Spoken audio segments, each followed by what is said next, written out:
Waco. I am your host, Debbie, here to help you get in the know about Waco. This week, we're going to be talking about the CASA Virtual 5K happening from September 25th to the 27th.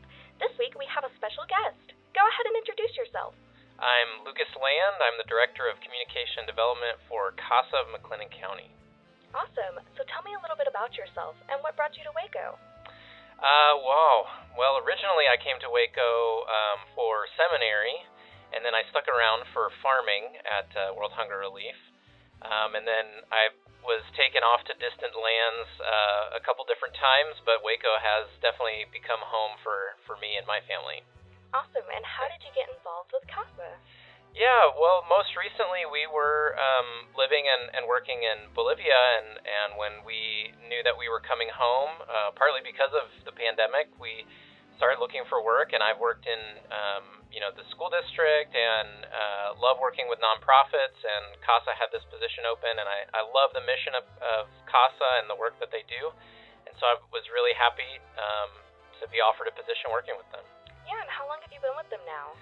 Not very long. July 13th was when I started, so a little bit over 2 months, around 2 months. That's super exciting. Tell me a little bit about the organization. So CASA stands for Court Appointed Special Advocates, and we work with abused and neglected children in McLennan County. We provide volunteer advocates for the children as they're dealing with a really traumatic time in life.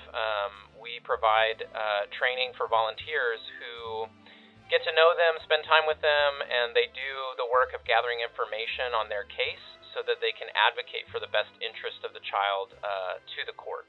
Yeah, and you already mentioned this, but what kind of volunteer opportunities do you have, and what does it take to become a volunteer? Yeah, we always need more volunteers.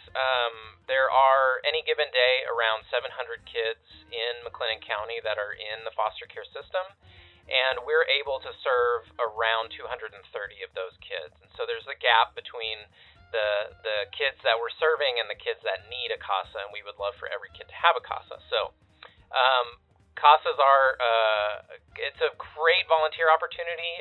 It's a little bit more than your average, maybe, weeding somewhere or doing some manual labor. It's a little bit of more of a commitment, but it's very rewarding, the difference that people can make in these kids' lives that are really having a difficult time. So if anybody's interested, we're also having a virtual CASA 101 informational session this month, September 22nd.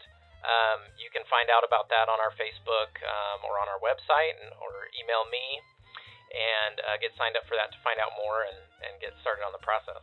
Wow, that's super awesome. And what kind of things do you guys do for the Waco community? Like, what specific activities, what kind of events, what kind of things your volunteers do for the children?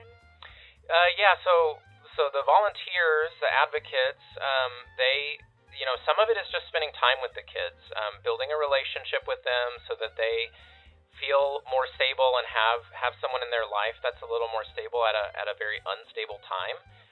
And then they're also talking to all of the stakeholders in the child's life, teachers, doctors, the lawyers, the biological family, foster family, you name it. Anybody that's involved with that kid or those siblings, our advocates are doing their best to get to know everyone and get to know as much information as possible so they can tell the judge what they think the best thing is for that kid. We also do other fundraisers. Our big fundraiser is usually in April. It's Crawfish for CASA, and it's a great event. It's really fun. Unfortunately, we had to cancel this year like so many people. So we're hoping, fingers crossed, if everything gets a little bit back to normal, we'll be able to do our Crawfish fundraiser in April. This month, we're having the CASA 5K. The Baylor Thetas always put on a 5K and usually a concert. This year they don't have a concert, but the 5K is going to be virtual. And the great thing about it being virtual is that you can complete your 5K however you want. So we want people to get as creative as possible. I asked my son if he was going to do it with me, and he said, "Dad, can I do it while I'm dreaming?" I said, "I don't think so, but I guess if you put some wheels on a bed and somebody pulls you 3.1 miles, we'll count it. We'd love for people to get creative and find ways that they can complete a 5K. And we're giving away a $100 Amazon gift card to whoever has the most creative entry. What do you think you're looking forward the most to? I'm really excited to see what people come up with and what entries people have, whether it's costumes or just different ways